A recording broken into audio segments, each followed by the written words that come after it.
Hi, bonjour, welcome to a new lesson of our Quantum Optics course. In the first course, Quantum Optics 1, which you can watch at any moment, we have introduced the basic formalism of quantum optics and used it to describe a first example of radiation states that cannot be understood in the context of classical optics.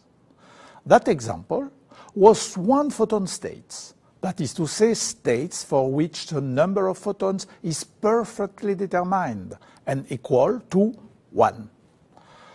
Such fully quantum states of radiation are at the heart of modern quantum optics. They have played an important role in the progress about conceptual foundations of quantum physics, a still lively domain. Fully quantum states of radiation are also at the root of the development of many quantum technologies, and we will encounter more examples in future lessons of this course. But today, I would like to address a question which, I am sure, bothers many of you. Why was classical optics so successful that modern quantum optics emerged only a few decades ago? It is a fact that most of the wonderful optics phenomena can be perfectly described by the classical model of light. That is to say, classical transverse waves as discovered by Young and Fresnel. Since the monumental achievement of Maxwell, we know that these waves are electromagnetic waves. Actually, all phenomena related to the behavior of light that were known in 1970, refraction, diffraction, interference, propagation in anisotropic crystals, you name them, could be fully explained in that classical framework. Of course, to describe light delivered by standard lamps or by the sun and stars, it was necessary to resort to the formalism of statistical optics and use the notion of coherence. But this was still classical statistical optics. It was one of the achievements of Roy Glauber, who developed the formalism of modern quantum optics, to give an explanation of the success of classical optics in the framework of the quantum optics formalism. He showed that the quantum description of light emitted by all sources known in the 1960s, including lasers, could be done using specific quantum states named quasi-classical states of radiation or Glauber coherent states, which had properties very close to the properties of classical radiation, obeying classical Maxwell's equation. This was not a small achievement. Physics aims at describing all known phenomena of nature in a general framework, and physicists always want to understand how limited models, efficient for a certain class of phenomena only, can be considered a particular case of more general theory. A well-known example is the case of Newton mechanics, which is a particular form of relativistic mechanics at velocities small compared with the velocity of light. Similarly, it is interesting to understand how classical optics is a particular case of quantum optics. Moreover, knowing exactly why it is successful allows us to know when we can safely use the classical optics formalism. This is quite useful, since classical optics calculations are often simpler than quantum optics calculations. So, understanding clearly what is classical will allow you to avoid the efforts of doing a full quantum calculation when it is not necessary. This is just like astronomers who use Newton mechanics rather than relativity to calculate the motion of planets. And conversely, understanding what is classical will allow you to identify situations which are not classical and where one must resort to the fully quantum formalism. More precisely, realizing where is the frontier between the classical and the quantum worlds allows one to understand and participate into the ongoing development of quantum technologies.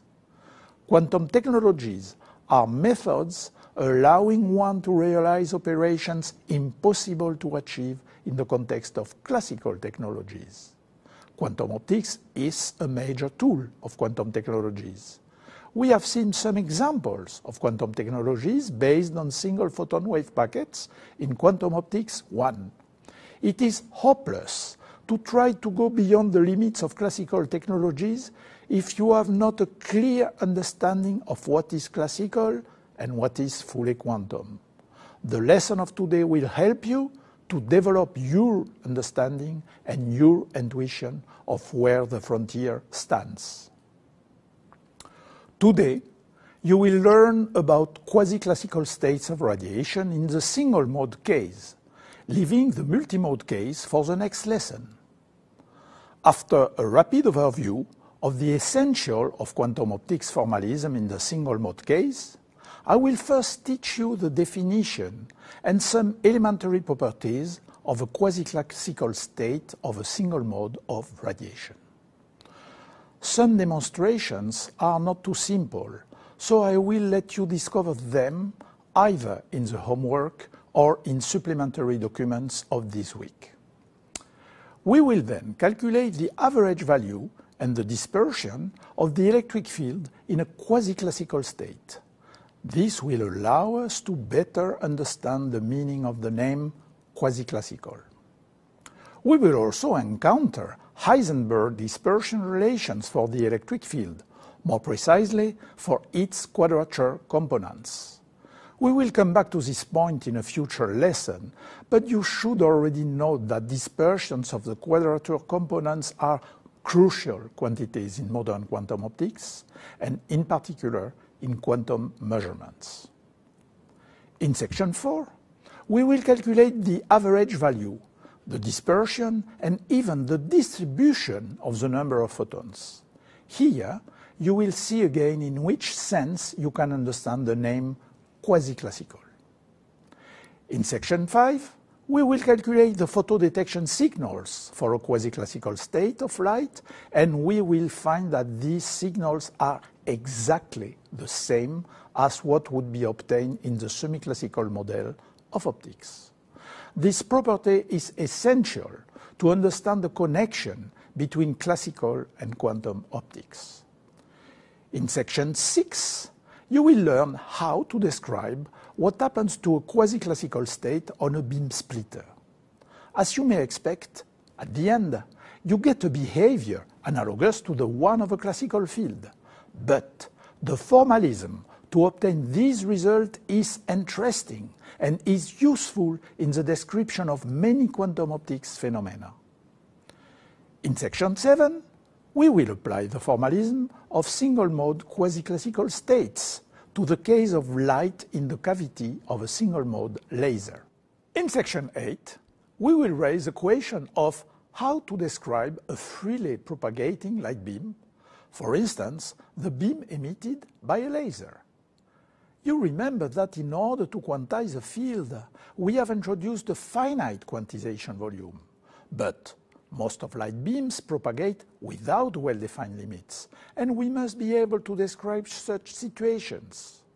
We will do it in this section and show how to introduce intrinsic quantities independent of the arbitrary volume of quantization. It will be also an opportunity to derive a celebrated formula about the shot noise of a perfectly stable beam, which constitutes the so-called standard quantum limit. To conclude, we will come back to the fact that semi-classical states of light with many photons per mode constitute a classical macroscopic limit of quantum radiation, and we will ask whether it is the only interesting application of these states.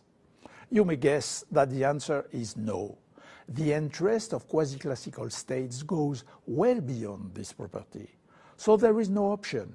If you want to fully understand quantum optics, you must know a lot about quasi-classical states of radiation.